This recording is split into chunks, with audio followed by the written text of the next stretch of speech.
Hey y'all, I'm back as promised with a part 2 to the story time that I was telling you all about before. If you haven't watched it already, I suggest you watch it before watching this video, just so you can like follow along and you won't be lost and you like will know who everybody is. So yeah, I'm not gonna ramble, I'm just gonna get straight into it. Like I mentioned before, everything in the relationship just started going downhill.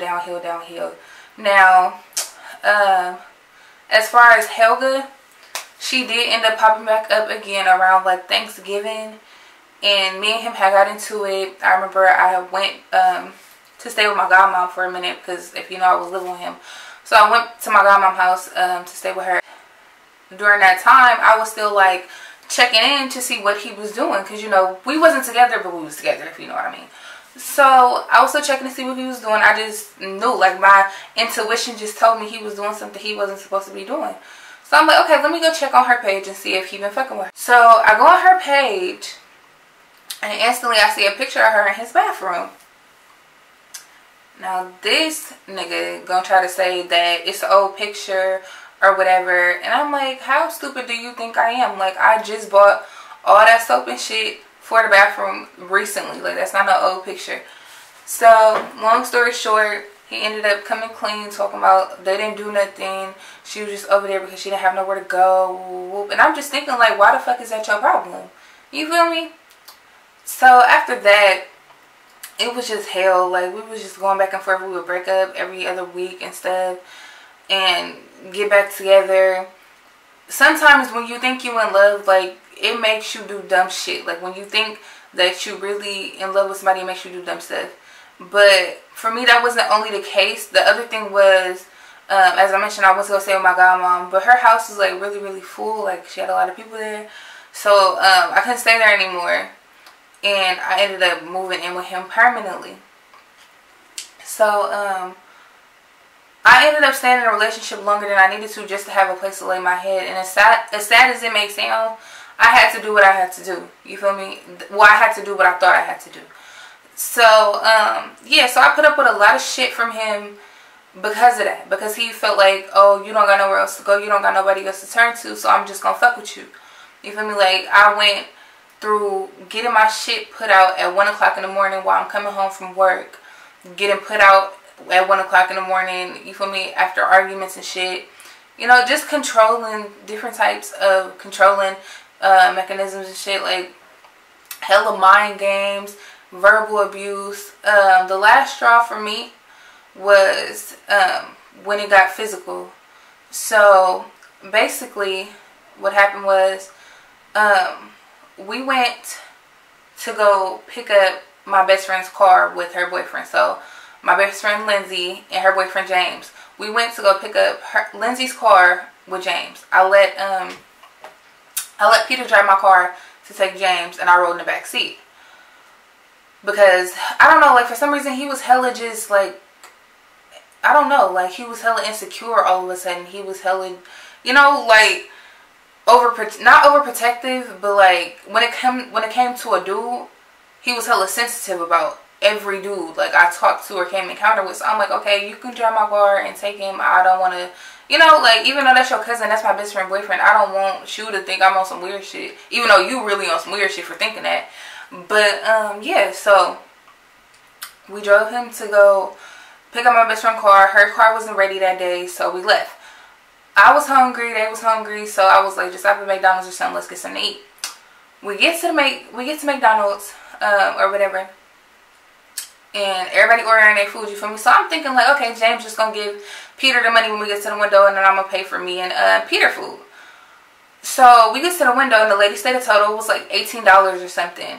I kid you not, like, they literally sat there for like 30 seconds after the lady said the total and was just staring. And I'm like, what the fuck is going on? So I ended up passing up $20 to Peter and having him pay for the food. Because I'm like, okay, I'm not finna just sit here in the drive-thru in this lady's face while my food get cold. Because everybody know when McDonald's fries get cold, it's a motherfucking wrap. So after we dropped James off back at home, as soon as we get to the corner up the street from James' house, that's when it all started. So he was like, you know you fucked up, right? And I'm just thinking, like, what are you talking about? Like, I don't understand what you're talking about. And he just started going bad on me. He was like, why would you pay for another nigga food in my face and da da da da da. And I'm like, wait, what? First of all, that nigga is your cousin. That nigga is my best friend's boyfriend. If anything, that's family to me. Like, you feel me? Like, he's your family. He my best friend boyfriend. They've been together for, you feel me, a minute. How could you even be upset at that? So I'm just not paying it no mind because I'm thinking, like, is this nigga really serious? You feel me? I didn't think it was that serious at all. And if it was that serious, he could have said something to his cousin while he was in the car. I'm like, you didn't have to wait till he got out the car to say something to me. You feel me? You could have spoke up and been like, oh, my girl not paying for your food. If you was really a man. So we arguing the whole way back to the house because he like, I'm just going to take your ass home. And I'm like, okay. Like, I'm still puzzled, still hella lost. And I'm like, what the fuck is going on? So we get to the house. He's still yelling, still arguing. Mind you, his grandma there or whatever. And I'm just not trying to, like, escalate the situation no more. So we go to his room and he yelling and shit. And then I'm just saying the same thing I was saying in the car. Like, I don't understand how you're so mad when you could have said something to him. You could have said something while we was there, but you chose to wait till he got out the car and then start a whole problem. What's really your issue? He was like, you be asking niggas for help on your car. Because, like, the previous night I asked James about some car issues I was having. Because we all went on a double date and I asked him about my car because he worked on cars and stuff. So I knew that James fixed on cars. And they drove my car to go on our double date. And I was just asking him, like, about the stuff that was going wrong with my car. And he told me. So he was mad about that. And I guess it was just all built up anger. And I just couldn't really understand what the fuck he was so mad at. So yeah, so he's still rambling or whatever, and I'm just like, you obviously not gonna listen to whatever I gotta say. Whatever I say to you is not gonna calm you down, so I don't even understand why we still talking at this point. And then he ended up calling me a bitch. So at that point I get mad. I'm like, hold on, like, you just called me a bitch? Like, what the fuck is wrong with you? So at that point I start yelling and stuff, and I'm yelling, he yelling. I did not once call him out his name. Like, I didn't call him out his name not one time. I should have. I definitely should have. Like, we just yelling back and forth, and next thing I know, he slapped me to the ground. And at that point, I'm just stuck. Like, did this really just happen? And then, after that, while I was on the ground, he ended up, like, dragging me. So he, like, dragged me through the house. Mind you, like I said, his grandmother was there. So he dragging me, and I'm screaming because when he dragged me, like, through the room, if you know, like, if you look outside your bedroom door and you see the little metal thing with the nails on it, he dragged me across that, and the nail got caught on my back, and I still got the scar from it to this day. And I was just screaming and screaming, and his grandma was like, y'all stop, y'all stop. And I'm thinking, like, what you mean y'all stop? Like, this is a grown man dragging me through your house, putting his hands on me, and you mean you telling me to stop? Stop what? So, you feel me? After he let me go and stuff, he ended up leaving the house, and I'm just sitting there just crying and stuff, and I finally get myself together, and I don't even think to grab nothing. Like, I grabbed all the, like, major things I need, and that was it. And I went downstairs and got in my car, and I called my best friend. And so I'm telling her what happened or whatever, and he calling on the other line. So I answer, and he like, where you at? Come back. Ooh, you need to come back. I'm sorry. And all this stuff. I'm like, I'm not coming back. You got me messed up. So I drive off or whatever, and Lindsay, I clicked back over to Lindsay, and she's still on the phone. She was like, go to the studio with her little brother. And I'm like, okay, because she wasn't at home at the time. So she was like, go to the studio and just wait there. And I'm like, okay. So as I'm on the phone with her, I look in my rearview mirror, and he's behind me in his car, and he started chasing me. Like, so I'm trying to get the fuck away from him. I'm trying to maneuver. I end up fucking up my car and all this stuff. And I'm just like, I don't know, like, I'm just numb at that point. So I end up getting to the studio, and then I just let it all go because I couldn't believe that it was happening to me. You know, like, my mama always told me that she never wanted me to go through the things she had to go through with my father. because she went through the same things. And while she was pregnant with me, she almost lost me because of the things she went through. And I promised her that I'll never allow myself to go through it. And I just feel like I disappointed her. I disappointed my brother, because if he was here, there's no way. First of all, that wouldn't have happened. Or he wouldn't have lived to tell the story. You know, so I feel like I was just letting everybody down by staying in a situation I knew I was better than. That was just the last straw. And I ended up going back to get all my stuff from his house. And I needed closure too.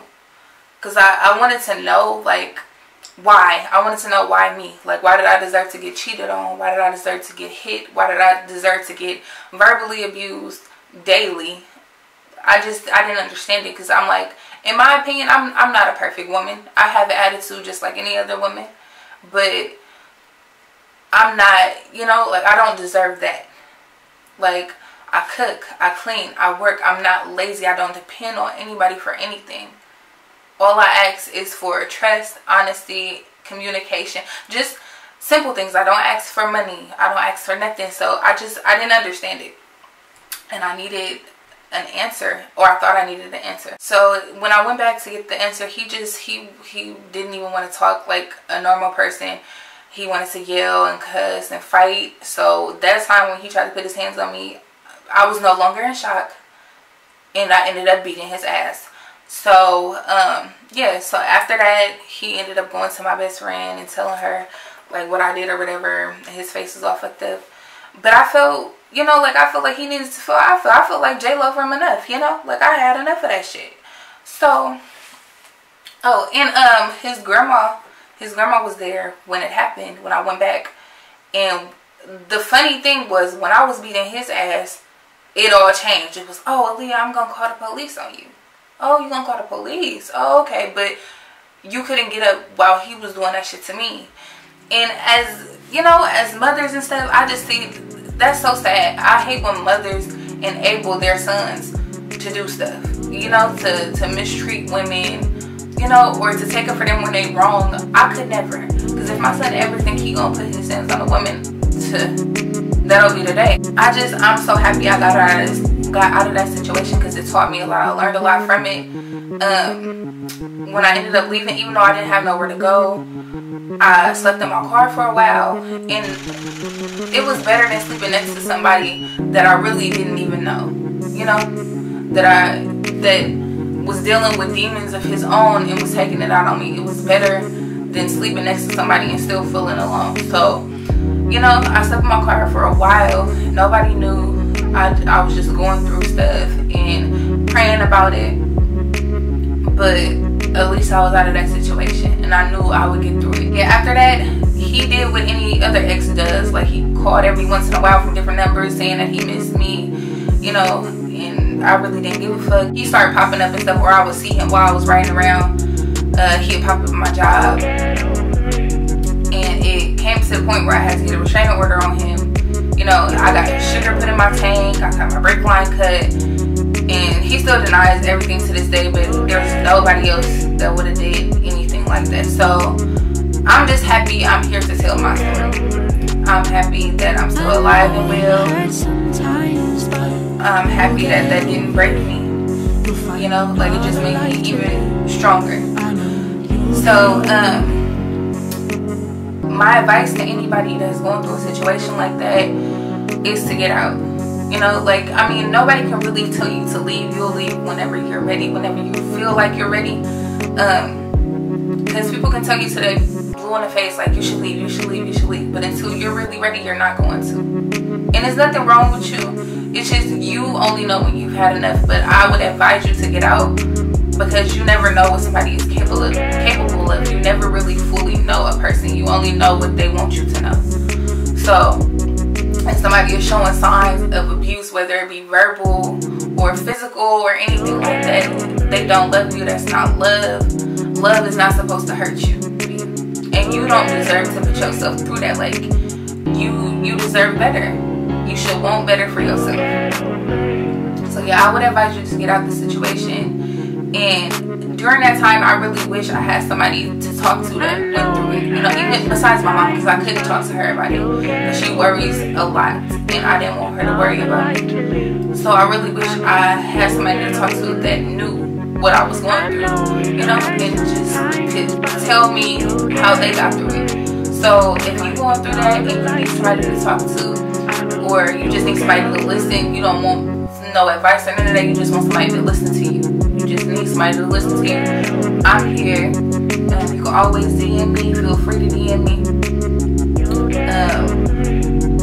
You know, because I know how hard it is. I know how alone you can feel when you're going through a situation like that. And I never want anybody to feel the way I felt while I was in that situation. I don't wish anything I went through like that on my worst enemy.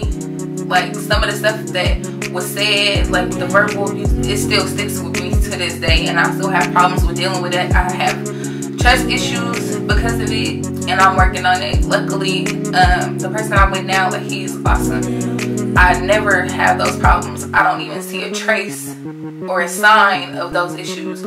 So, and he works with me, like, he's very patient. I just would like to help as many people as I can when it comes to situations like that, and helping them get out of situations like that.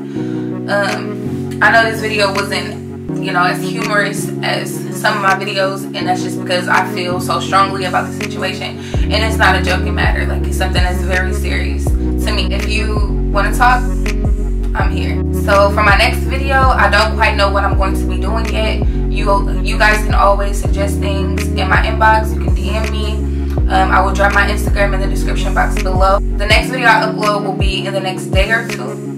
Thank you all for being so patient for this and waiting for this video, because I know a lot of you were asking me when it was going to drop, and I'm so sorry for the delay again, but hopefully it helps somebody.